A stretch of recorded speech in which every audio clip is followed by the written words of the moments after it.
avec quelque chose en poche. Et puis, comme annoncé en titre, les étudiants burkinabés en situation de handicap réclament les 10% d'emplois promis à la fonction publique conformément à une loi de 2010. M. Soumaïla Ismaël Traoré est le président de l'Association des élèves et étudiants handicapés du Burkina Faso en année de licence de droit. Il lutte depuis 2008 pour l'inclusion socio-professionnelle des jeunes en situation de handicap. Il est notre invité et bien avant l'entretien, retour sur le plaidoyer mené auprès des autorités pour l'application du décret portant adoption des mesures sociales en faveur des personnes handicapées avec notamment un quota de 10% aux emplois de la fonction publique aux établissements publics de l'État. Et c'est avec la complicité de Aubin Guébré. Devant les guichets de dépôt des dossiers des concours directs d'entrée à la fonction publique, les diplômés se bousculent. Car le chômage frappe de plein fouet la jeunesse burkinabé.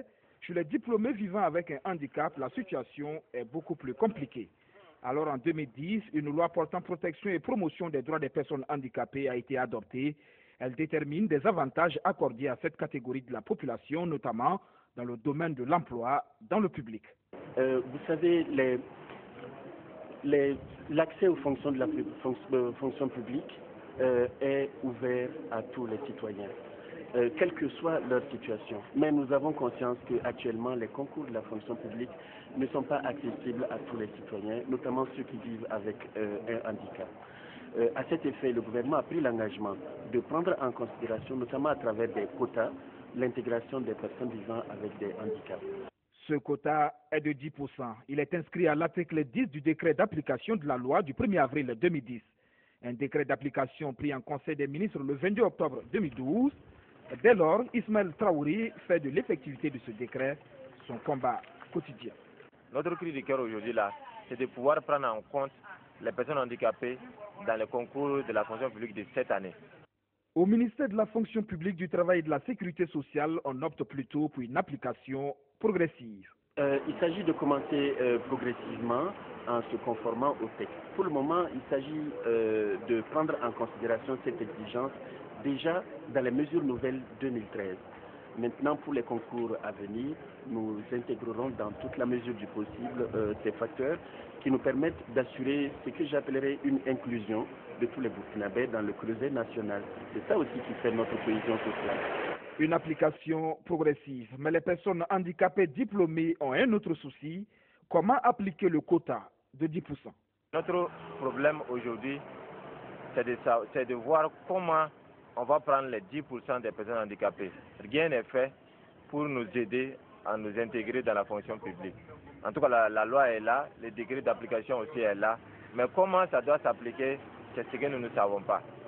Les autorités disent travailler actuellement sur le dossier. Dans les jours à venir, le ministre en charge de la fonction publique promet une conférence de presse pour donner tous les détails sur cette mesure très attendue au sein des personnes handicapées. Au niveau supérieur, elle serait près de 200 diplômés selon l'association des élèves et étudiants handicapés du Burkina Faso.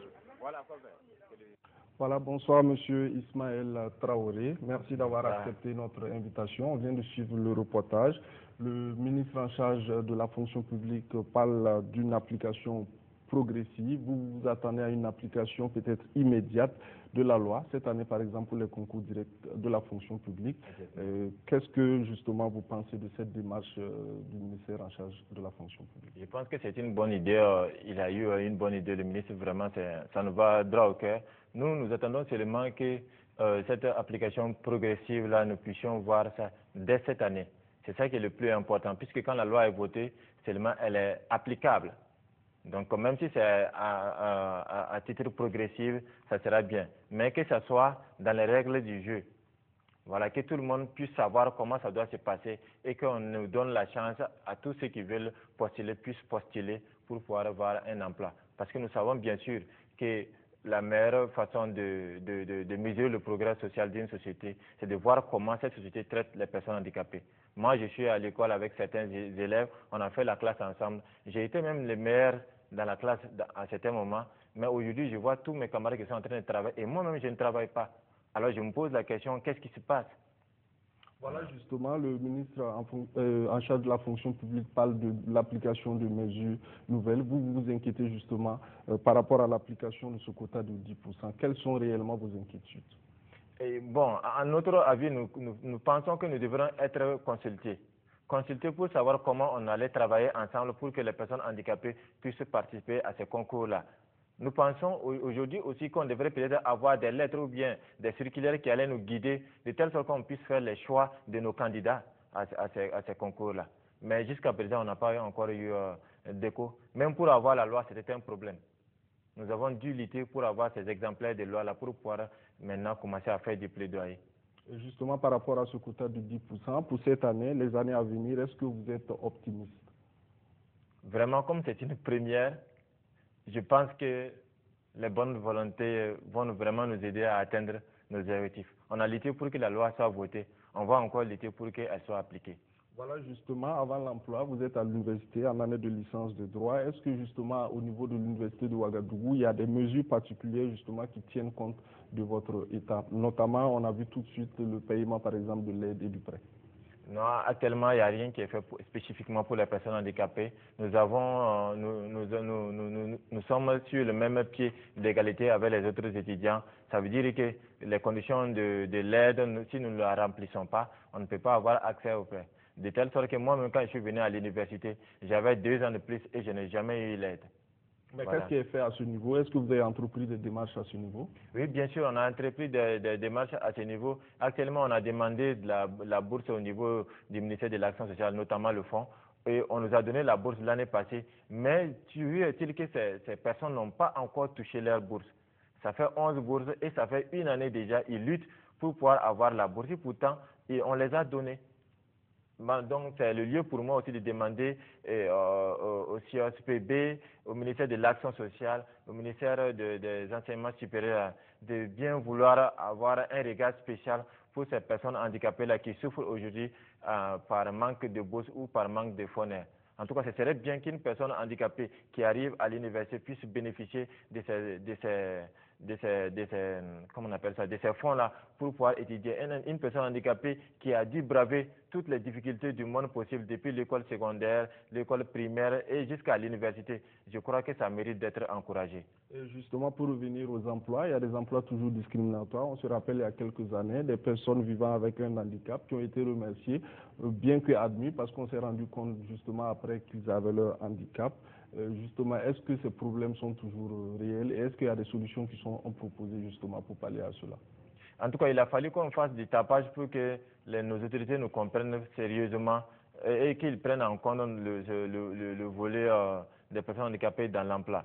Et effectivement, cette personne, il a eu les concours et notre lutte, je ne pense pas aujourd'hui qu'il serait intégré. Moi, aujourd'hui, il a été intégré, mais dans un service où il n'a pas l'occasion d'aller montrer ses talents au tableau devant les enfants.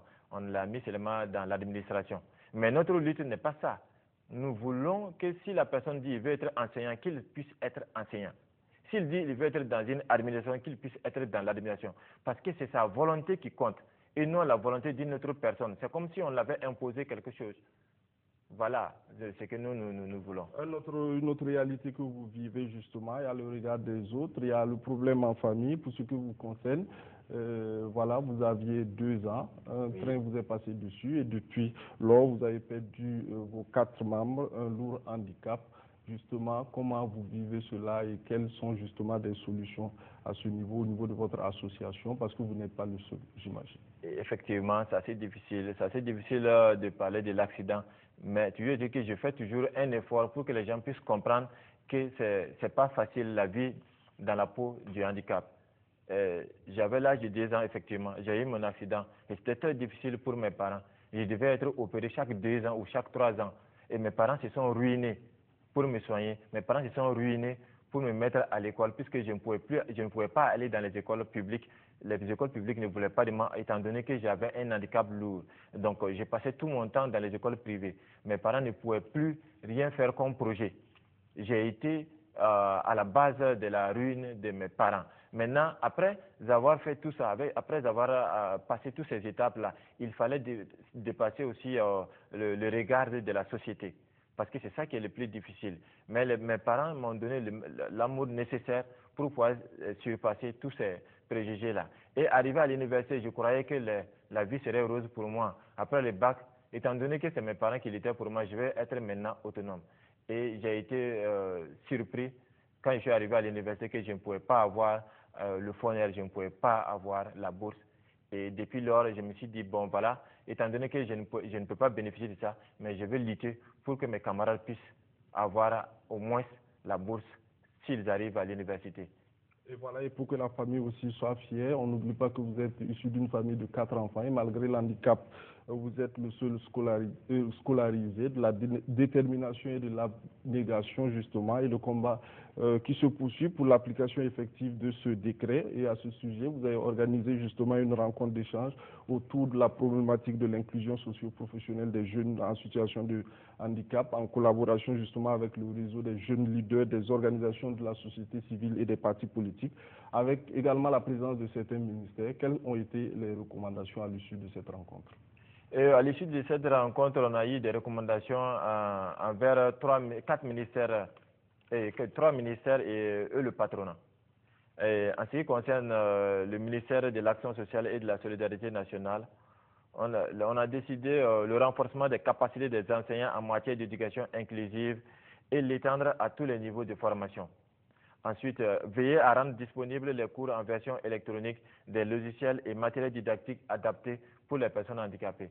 Et voyez-vous, si une personne handicapée a par exemple un ordinateur, il faut des logiciels adaptés, que ce soit une personne handicapée physique, que ce soit une handicapée auditif ou visuel, il a besoin d'un logiciel spécialement pour lui permettre d'être aussi rapide que les autres personnes.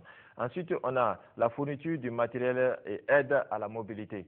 Il faut des cannes blanches, il faut des fauteuils roulants, électriques comme non électriques. Et de ce point de vue, je voudrais remercier particulièrement M. Hugues Sénac et toute sa famille de la France qui nous envoie souvent du matériel médical pour les personnes handicapées et surtout M. François Jobert aussi qui nous envoie du matériel roulant. Et entre autres justement des recommandations qui concernent le ministère de l'Action sociale et de la solidarité nationale, il y a également des recommandations au niveau du ministère en charge de la formation professionnelle. Il est notamment question de la formation en entrepreneuriat. Oui, exactement. En concernant, comme je n'avais pas encore fini le ministère de l'Action sociale, il y a le fait de rendre disponible et accessible et effective la carte d'invalidité au profit des personnes handicapées, notamment aux jeunes et dans les meilleurs délais. L'institutionnalisation de la bourse spéciale pour élèves et étudiants en situation de handicap. Et concernant le ministère de la formation dont vous parlez, on a décidé la formation des jeunes en situation de handicap en entrepreneuriat, créer un fonds de soutien et de promotion des entreprises de jeunes en situation de handicap. Parce qu'ils ont des problèmes, ils ont des projets, mais ils ont des problèmes pour financer leurs projets. Ensuite, faciliter l'accès des jeunes en situation de handicap aux grandes écoles de formation professionnelle, universités nationales comme internationales, à travers la réduction des frais d'inscription, de même que la formation du personnel en matière de prise en compte des besoins des jeunes en situation de handicap. Voilà justement, et pour ce qui concerne le ministère en charge de la fonction publique, l'application de la loi, notamment le quota de 10%, et également une recommandation au niveau du patronat. Oui, une recommandation au niveau du patronat à faveur de l'article 8 du décret 2009-5030 presse PM MTSS MAS MS du 17 juillet 2009. Fixant les conditions d'emploi et de formation professionnelle des personnes handicapées qui stipule que toute entreprise employant au moins 50 salariés est tenue de réserver au moins 5% de ses postes d'emploi à des personnes handicapées munies de la carte d'invalidité instituée par la réglementation en vigueur. Pour les entreprises à établissements multiples, cette obligation s'applique à chaque établissement. Ensuite, on a fait une recommandation qui stipule que d'insister sur le respect des prescriptions légales en matière d'emploi des personnes en situation de handicap, notamment des jeunes. Voilà justement, merci. Des recommandations pour l'amélioration de vos conditions de vie. On sait que la lutte, c'est depuis 2008, des acquis, mais également des défis à relever. Exactement. Actuellement, après le quota de 10%, quelle est la prochaine priorité? La prochaine priorité, c'est de pouvoir faire le maximum de sensibilisation possible partout au Burkina Faso et pouvoir aller défendre les intérêts des personnes handicapées à l'extérieur à la faveur des différentes conférences internationales, notamment chercher aussi des partenariats pour pouvoir travailler en synergie, créer des réseaux pour que les personnes handicapées puissent avoir le bonheur. Ce qu'il faut savoir, l'égalité des chances doit être respectée pour l'égalité des droits humains et chacun doit comprendre que l'aide, la solidarité n'est pas la seule condition à notre équilibre, notre bonheur, notre stabilité. Je veux dire tout simplement que l'équilibre dans un pays passe par le droit au travail pour tous. Si une personne handicapée pouvait avoir un emploi, il pourrait se payer un fauteuil sans attendre le don extérieur. Mais cette situation n'est pas de moi. Cela est d'une personne handicapée qui s'appelle X Sénac, qui est en France. Il est myopathe et il lutte chaque jour que Dieu fait pour vivre et pour donner le bonheur à travers ses différents écrits. Voilà, un dernier mot avant qu'on se dise au revoir. On revient sur le quota de 10%, un message notamment à l'endroit des autorités. À l'endroit des autorités, j'aimerais vraiment qu'ils écoutent leur cœur. La loi est votée, les décrets sont votés, mais la loi n'agit pas seule. Il faut des hommes, et des hommes courageux, et des hommes qui comprennent les difficultés des autres personnes sur cette terre. Donc, j'aimerais qu'au-delà de la loi, que nos autorités vraiment écoutent leur cœur et que nous prennent en compte dans tout ce qui est des programmes, des politiques et des projets qu'ils élaborent chaque année. Et que nous aussi, nous puissions participer à égalité des chances à la vie de notre nation pour un Burkina émergent. Voilà, Monsieur Ismaël Traoré, merci d'avoir accepté notre invitation. Vous êtes le président de l'Association des élèves et étudiants handicapés du Burkina Faso. Merci et bon courage à vous. Merci à vous et je remercie BF1 pour nous permettre de pouvoir dire ces quelques mots. Merci.